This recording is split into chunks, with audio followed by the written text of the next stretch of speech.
If you're struggling to scale up your Turo fleet or you're struggling to make your Turo fleet as profitable as possible, there's a good chance that whatever you're struggling with are things that other Turo hosts are also struggling with as well. In this video, I'm going to be breaking down the problems with Turo, meaning the biggest pain points that I see new or even in some cases seasoned Turo hosts deal with, and how you can tackle these issues with ease. So let's get started. First, and probably the biggest, is insurance. Insurance is hands down the most frequently asked question that I get asked about when it comes to car sharing and Turo, and there's good reason. The world of insurance in car sharing is a muddy one. Do you need commercial insurance, a personal policy? What type of coverage do you need? These are all valid questions and also ones that are pretty complicated to answer, and unfortunately in the world of Turo, there aren't a ton of options available to you when it comes to insurance. You have ABI-X, which has been a long-standing player in the Turo insurance space. This is who I personally use. They charge anywhere between $45 per car per month for liability only, all the way up to about $90 per month per car for full coverage. And with this coverage, you get the coverage that you've opted into.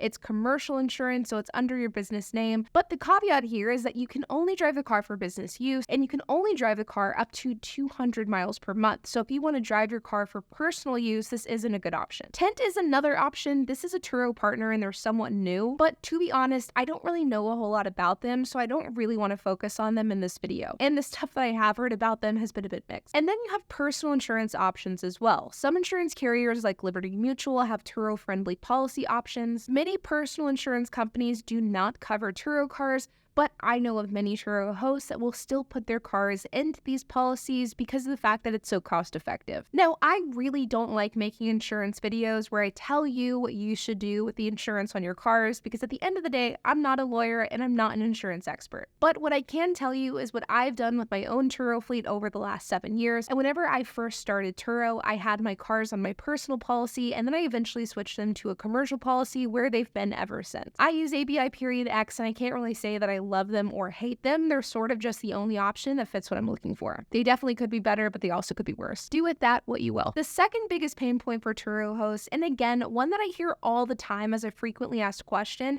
is the parking and storage solution for Turo cars. Where do I store my Turo cars? Where do I meet my guests? How do I keep 30 cars without pissing off all my neighbors? These are all questions that I get asked all the time. And they are also questions that hold people back from starting Turo because I oftentimes hear people say, yeah, I'm gonna start a Turo fleet as soon as I have a parking space, or I'm gonna start a Turo fleet, but I just don't know where to keep the cars. Fortunately for Turo hosts, this is a topic that so many people are curious about, but I also think it's one that so many people overthink. Because unlike the insurance topic of earlier, where there really aren't any great solutions for us and we just have to choose the lesser of all evils, when it comes to parking and storage solutions, there actually are a few great options. Many people park in public parking areas. Think Walmart, Home Depot, street parking if you live in a city. This is, in my opinion, by far the least desirable option, but it is an option. Other people rent spaces. You may rent some in a parking garage. I know hosts who rent out rows of parking spots in more industrial-like parking lots, like ones designed for 18-wheelers. And for years, I've rented out 4 spaces from a small commercial landlord where I've been doing key exchanges and storing my cars for my entire fleet. When it comes to parking and storage, there are a lot of different options at your disposal. The only downside of some of these options may be the vicinity of your parking solution to things like an airport. For example, my parking lot is located about 45 minutes from the closest airport, so doing daily deliveries to the airport isn't really an option. But the cool thing is that as Turo has become more mainstream,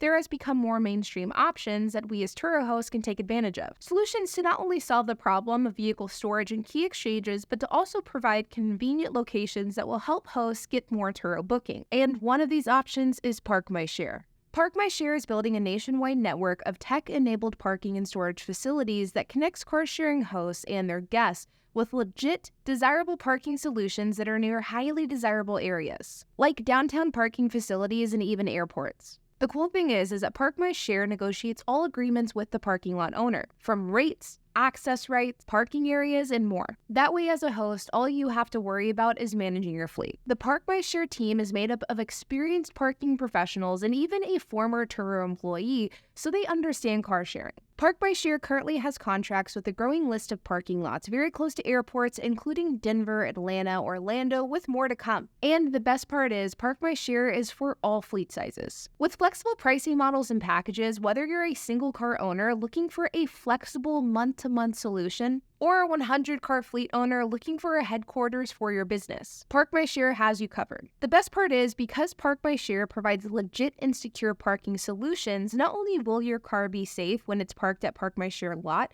but your guests will be impressed by the superior customer experience. And because how ParkMyShare is billed, you'll have the option to absorb the cost of parking yourself or pass that cost on to your guest in the form of a parking fee. It's totally up to you, and ParkMyShare makes that decision seamless, effective, and flexible. To learn more about ParkMyShare, you can check them out by clicking the link down in the description below, and you can also click the link in the pinned comment section as well. Thank you, ParkMyShare, for sponsoring this video. Next is the issue of maintenance and repair. And truthfully, this is a topic that I could probably make a multi-video series about, because the topic of maintenance and repairs is such a multifaceted problem. Because the reality is, if you're someone who's spending too much on maintenance and repair costs, it could be a variety of different issues. What types of cars are you buying, and are you buying unreliable cars? Is this an issue with the specific type of car you bought? For example, maybe you bought a brand that is reputable and has a good reputation when it comes to reliability, but for whatever reason, you didn't do a proper PPI and thus you bought a lemon car, or just a car that hasn't been well taken care of and thus it has more issues today. Maybe it's a preventative maintenance problem. Not keeping track of preventative maintenance can cause more major and costly problems later on down the road. Maybe you're just going to the wrong shops and it's just too expensive.